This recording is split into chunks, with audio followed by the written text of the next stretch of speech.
hold up. Look at this snowman right here, man. They call me Hector. Got a last name too, but I can't pronounce it, so. See that over there? That's mine. It's my baby. But I ain't cutting her loose tonight, because I'm going legit, homie. I'm trying to get on the Naira circuit.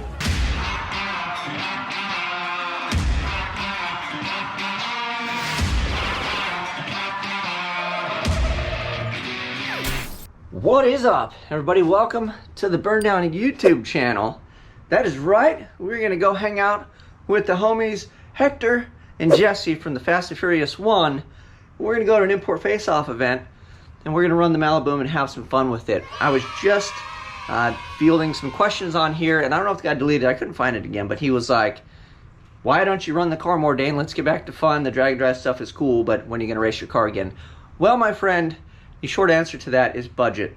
To go to Rocky Mountain Race Week 1.0 is basically my entire race budget pretty much for the year, and trying to scab and cobble anything else together after that is just gravy. So fortunately for you, and mostly for me, because I actually get to go have some fun, the car is in fighting shape. The event seems to be this Saturday.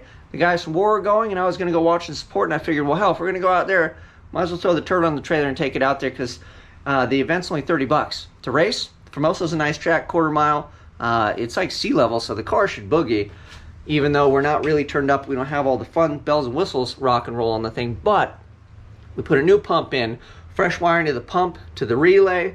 We got a fuel filter in. We've got some dome control rock and roll. We've got the link bars. So I was going to try to take the thing to the dyno, but then where I ran into the snag is I've got 3-pound springs in there. So we've got onboard air in the mail. So that'll be the next endeavor. So we're not going to have a ton of boost when we go, but we could probably turn it up, and we'll see if we can go flat 10s. I mean, that'll be the goal, because that's as fast as I think you can go, or I can go at that track anyways, because there's no competition licenses at the track, so there shouldn't really be anything fast anyway. So if we can run somewhere around a flat 10, we'll just sneak up on it. If we run out of boost, we run out of whatever. Who cares, right? We're going to go foot brake, we're going to do burnouts, and we are going to have some fun. So with that being said, to go racing, we got a little bit of an oil drip going, and I think it's coming out where the pan seals to the block. I haven't crawled into the car. I have no idea, but it's not crazy. It could be because it's pumping oil. Who knows? Anyway, you can't have that on the track, so we got to put this guy back on. There's my boy. But this thing is terrible and it is ugly, so I wanted to fix that. So initially I thought we would add this so the wind wasn't in there and trying to blow this out and whatever, right? Well, this thing gets basically pinned down by the stupid oil pan. I don't really think it's going to blow out. And then this blocks airflow, and I think the engine and oil pan getting air over it is a good thing, especially for street driving. So since we've been practicing our TIG skills, what I've opted to do is I've got a sheet of aluminum around here somewhere. We're going to template this out, use this as our base, because I'm just going to remake the same chingadera, but we're going to do it out of aluminum this time. It's actually pretty thin sheet steel, so that way it doesn't rust and look completely ugly. Like, you can see all this when you're looking down on the car. And because we can TIG weld now, so it's more welding fun practice. So let's use this to make a new pan layout, and then we'll get on to the aluminum and we'll weld a new one up. And then what I was also hoping to is, I was telling Joe, my buddy Joe from War, because he has a Chevelle, I believe this thing would fit, because frame rail and all the stuff's basically the same. And it looks goofy like this, if you're wondering, because this is to clear like the control arms, and then it has to go frame rail, so the frame rail is wide up front and then it tapers down in the rear. So this general shape minus this thing, and then wherever he wants to mount it, would work for his car. So since we're going to Fast and Furious, I figure if I could make a new one and slap it on, because I'm going to need one anyway, I could just take that with me and go, here you go, here's your starter template. You can either template the thing, cut it up, use it, do whatever you want, but he would have something instead of just starting from scratch, because he has to cover the same area. Even if you modified or made something a little different, that should get him in the ballpark, which would be cool, because otherwise that's got a big thing of scrap. So we will try to work on that today. We'll see how far we get. I'm hoping we can get pretty far if I quit and shut up. So let's get rolling on that.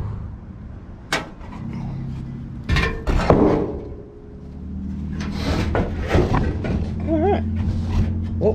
Oh, almost knocked the whole table over. Come on, man. Whatever. that's good enough.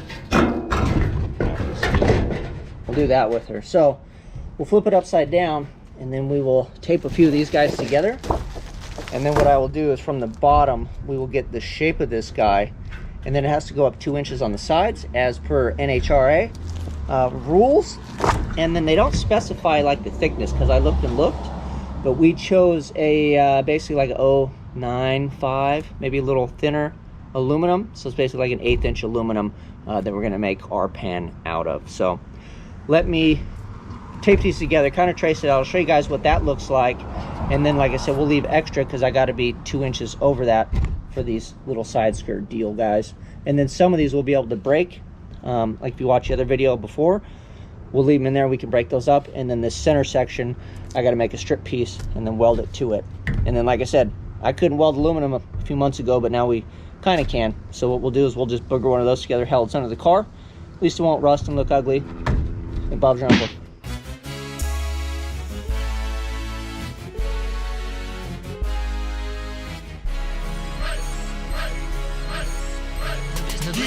Yeah, I'm a superhero, like Luther Rigno, make Bob De Niro look like a zero, shine the spotlight, this is my night, get your cameras ready, let it rain confetti, I'm a champion, I do what can be done, in the real league, nerd, not the fantasy one, throw your hands up, you can cheer for your boy, when I hit the stage, get an ear full of noise, when I bring the noise from here to Illinois, motherfuckers love when I do what it does, an all-star, superstar, entertainer, world class. Okay, we knocked the layout out, and then the width of this was basically the same size as this. It's a little under, but not concerning really.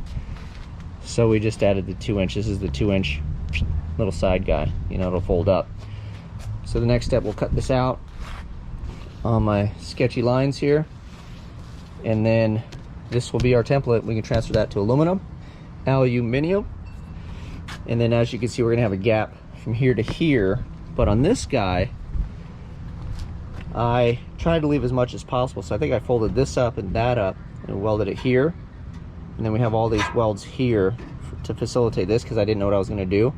But now that we have this, we can make it in less steps. So this will flip up, and then I'll just make a piece that fits this whole deal here to that flat piece there, because it's a lot easier to take and cut a 2-inch strip and manipulate it.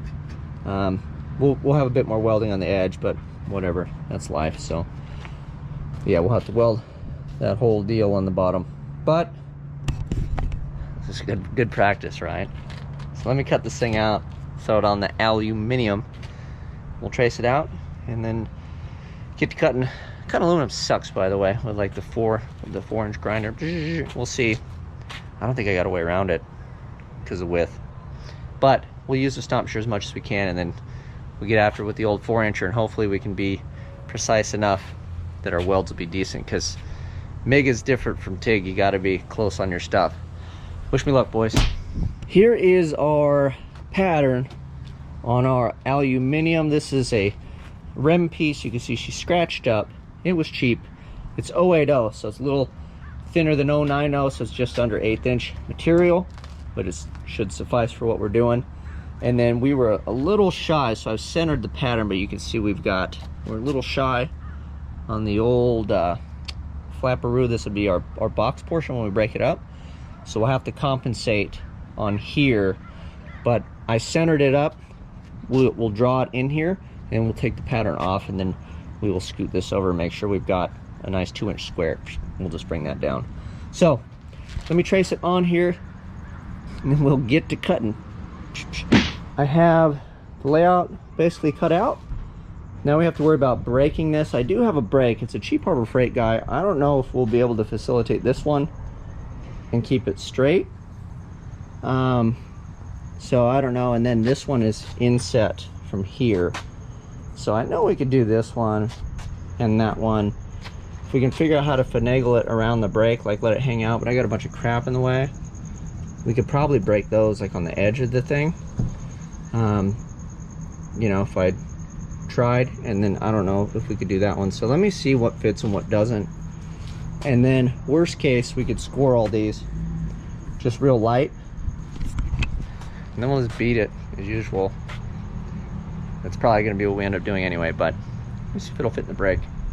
And then I'm gonna come back, we'll file all of these guys so the fit is good, like where all these come together. Probably have to file all those in the corners before we break it, so that way we have a nice fit. So hopefully we don't melt a bunch of stuff when I fire up the old TIG machine. Figured I would share progress because I was only basically able to break these, because I was like, oh, I'll start with that. And then I tried to break this and it didn't work. And then I was trying to do these and the machine just doesn't really have it in it. I got a little Harbor Freight guy. So we resorted to the block. Sorry for the lawnmower service over there, but basically putting this in there, this is nice and square, and then just beating the hell out of it till it kind of looks like that. So not the best bend, but hey, that's the kind of content you guys get here. Okay, lastly we need to fill in this gap like we did here, and then I'll have to mark these off. This is where the steering comes through, so obviously, you know, we can't be 2 inches because it'll get into it, so we'll mark these as well. That one's a little more janky than this one, so I think we'll do them both similar to this, but we'll make these pieces and then we'll call it good. And then at some point we'll have to figure out mounting, because I just did this because it was easy, last minute, just kind of throw it on there and tweak it, but I think we can do a little bit better on the new guy. So I've got a 2-inch strip over here that I cut out when I cut the rest of the stuff off. Yay me. So we will just transfer these lines onto here and then stomp it, and we'll do 2 of them, and then should be able to bend them up, and that should be that. Although I can already tell this is wider than this, so these they're not symmetrical. So we'll just do this one and then the same thing for that, but I left an overhang and then it just does the deal. You know what I'm saying? You know what I'm saying? Like that. See? It cruises in, holds on, and we got a little flapper, and we can go inside or outside depending on how we want to weld that. And then the fit and finish on these are pretty good. These will be outside joints probably, but this stuff is going to pose, you know, that'll be some fun when we get to welding it. So I don't have it in me this afternoon. I figure if we can make those, kind of clamp them, we'll get a look at it together, and then tomorrow is a new day. We'll work a full day. Today is Wednesday. The event is Saturday night, so we have a little bit of time, so I don't want to get too crazy and burn the midnight oil. But if we make the side pieces, we should be able to weld it up tomorrow, and then maybe work on mounts. So let me make these, we'll clamp it up, we'll cheer together. If it works out well, and we'll call this thing good. Ta-da! So the basic shape is there. This was the first corner that I did, and it started folding here because I didn't score it that good, and that whole thing is kind of rounded, like these edges are better. So this sits more flush over here. There's not, you know, a real gap. This one's kind of Mr. Gapperson over here, but I should be able to clamp that down and push it and make it happen, Captain. So yeah, I think we'll just do something like that, right? And then I can weld it from here, which would make my life easier. And then we can grab this edge here and that edge there, you know, after it's all done. And then these guys, I was beating on it a bit, but the fitment was pretty good for what it is. So that is that. I guess we can measure overall dimensions. I think we're pretty damn close for what we are, and then we can fudge it with mounts or whatever. So that is that. Maybe hopefully tomorrow we can weld this thing up and then kind of get it mounted. And like I said, I got a few days before we roll out to the event. So this is pretty much the only major thing besides an oil change. And I know the car's running because we've already test driven it and everything. So that is that. Hopefully we can go have some fun. And then we've got a new piece here. And then I'll just have to tell Joe, if he does take that one, that it's a template and my dimensions are a little off. But I don't know, maybe it's because of the car or whatever. Or it's probably just me. Until next time, you guys know what to do. I'm out. You boy, if you're with me, the police are gonna have to come and get me off your ass. That's how I'm going out. For the pump mother, they're showing out. When I'm in your neighborhood, you better duck, 'cause I skew this crazy ass. As I leave, believe I'm something. I'm coming straight out of call.